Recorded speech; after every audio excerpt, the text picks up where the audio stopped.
Hello mes amis, d'ici José de Lovita. Aujourd'hui je vais vous parler de comment vaincre notre peur et surmonter toutes ces difficultés parfois. Alors c'est normal d'avoir peur, de temps en temps, bien sûr. Et la peur peut contribuer à notre sécurité parce que ça nous alerte par exemple pour un danger.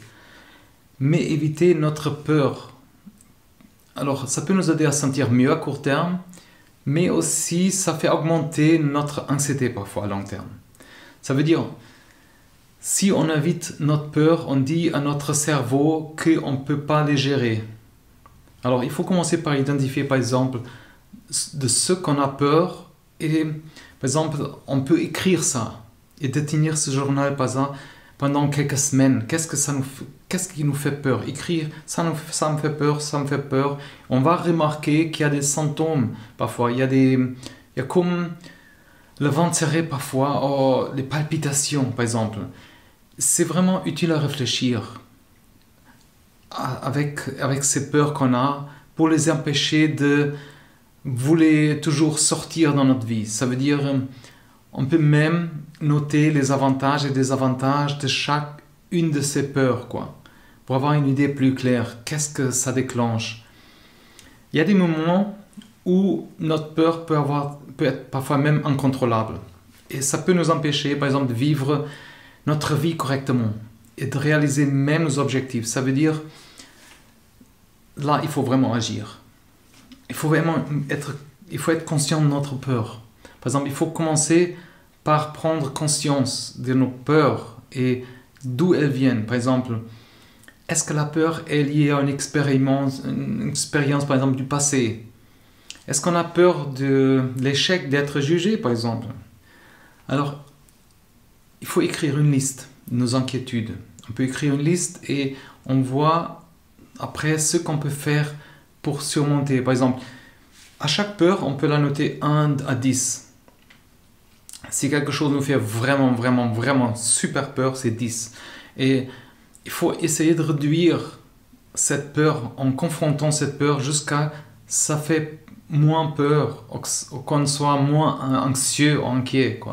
C'est vraiment important de reconnaître, par exemple, que notre peur, il faut reconnaître, mais sans nous juger nous-mêmes.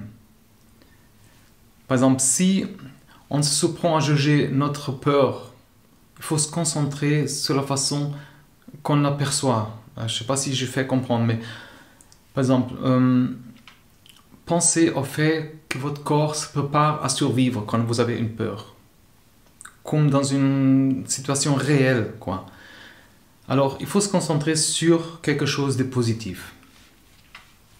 Alors ça, c'est une façon qui va impacter vraiment nos résultats qu'on a.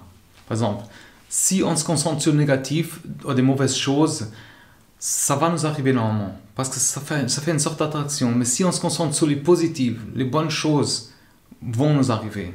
Je sais que c'est cliché, mais c'est comme ça, On a une certaine vibration positive chaque fois.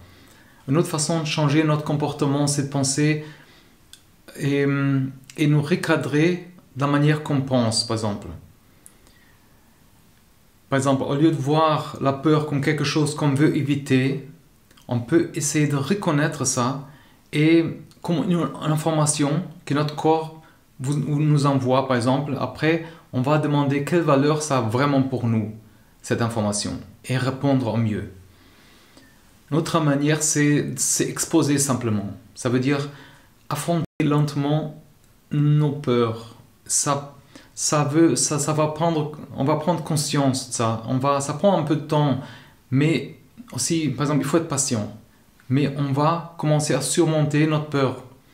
Alors, il faut essayer par commencer avec des petites peurs, des petites situations.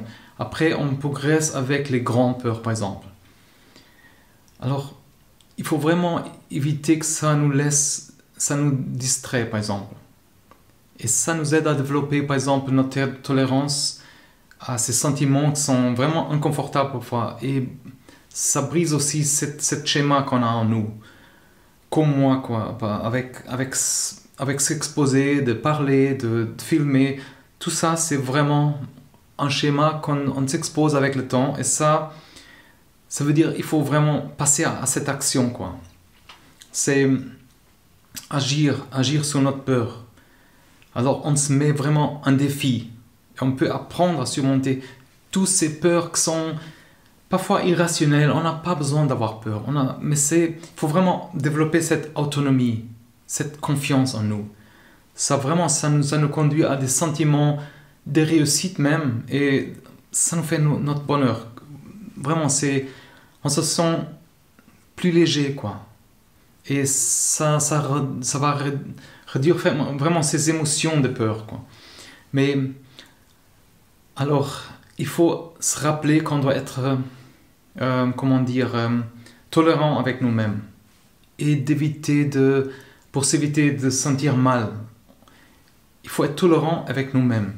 Essayer de recadrer notre façon de percevoir les choses, notre peur, et c'est juste une information que notre corps nous envoie. Et après, on va décider qu'est-ce qu'on va faire avec ça. Alors, il faut vraiment éviter de nous distraire et d'essayer de rassurer auprès des autres. Okay? On ne doit pas non plus, par exemple, éviter complètement notre peur. Ça va, comme je disais avant, renforcer cette image dans notre cerveau qui, par exemple, négatif. Et on doit vraiment se défier cette peur, et on va s'exposer lentement, et ils vont perdre leur pouvoir sur nous. Comme je disais, il faut s'exposer. Par exemple, si on a peur des aiguilles, c'est normal, quoi. On peut commencer par imaginer des aiguilles partout, un peu, puis passer à les toucher, par exemple, une aiguille, même toucher les aiguilles. On va se demander, et vraiment, il y a des choses qui sont vraiment puissantes. Après, il faut vraiment une aide d'un psychologue ou de quelqu'un professionnel, s'il y a vraiment des choses qui nous traumatisent. Alors, on ne peut pas tout vaincre, mais on peut déjà se préparer. Et ça va réduire notre anxiété, notre peur. Une autre manière, c'est avoir cette pleine conscience. Alors, c'est cette capacité d'être pleinement présent à un moment donné. Ça veut dire dans le présent, maintenant. Je suis là, sans se laisser entraîner, par exemple, par des pensées sur le passé, ou le futur, ou qu'est-ce qui va arriver. Ça, on peut par exemple faire avec la méditation, se concentrer sur la respiration, d'être là. Par exemple, les sensations qu'on a, par exemple, l'oppression de la poitrine parfois avec la peur. Pratiquer cette pleine conscience, ça nous aide à, par exemple, à apprendre, accepter nos peurs, à surmonter nos difficultés et être capable d'apprécier les bons côtés des choses, les bonnes choses, quoi. Il faut continuer à pratiquer ça. On va vraiment constater qu'avec le temps, ça nous vient moins pénible. Et on a même l'enthousiasme parfois avec certaines choses. On sait qu'on va vaincre, quoi. Ça aide vraiment à réduire cette intensité, notre anxiété de cette peur. Et on arrive à gérer, quoi. Alors si on se sent anxieux, par exemple, il faut respirer lentement. Il faut profondément respirer, remarquer les sensations autour, les paumes humides parfois, les maux de ventre, et voilà, utiliser ces techniques.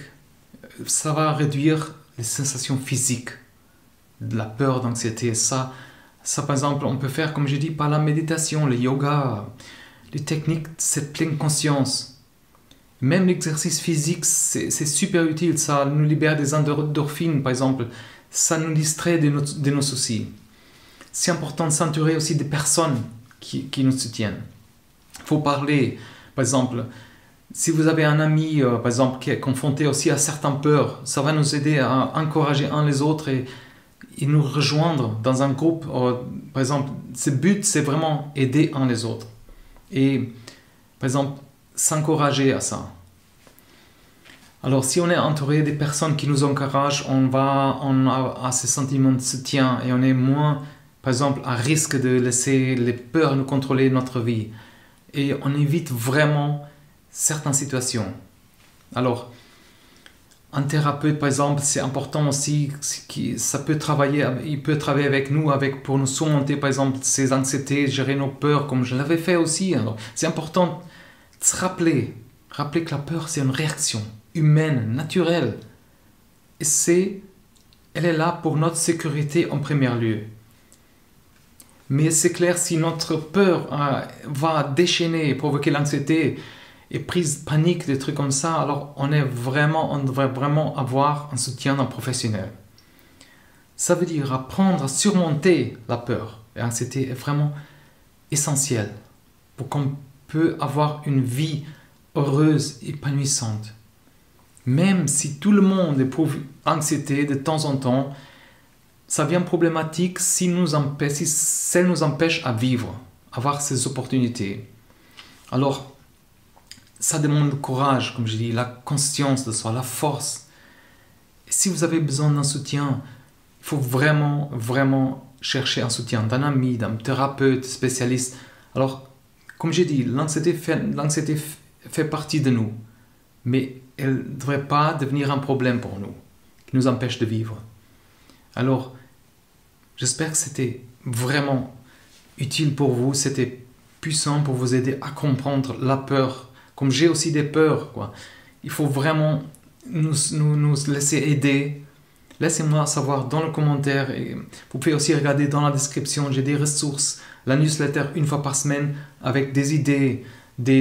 Alors ça nous aide à ouvrir nos horizons, quoi, à voir des opportunités.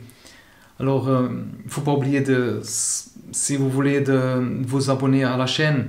Mais en tout cas, merci d'être là. Merci de confronter ces peurs pour vous, quoi. Et prenez soin de vous. À la prochaine. Tout de bon.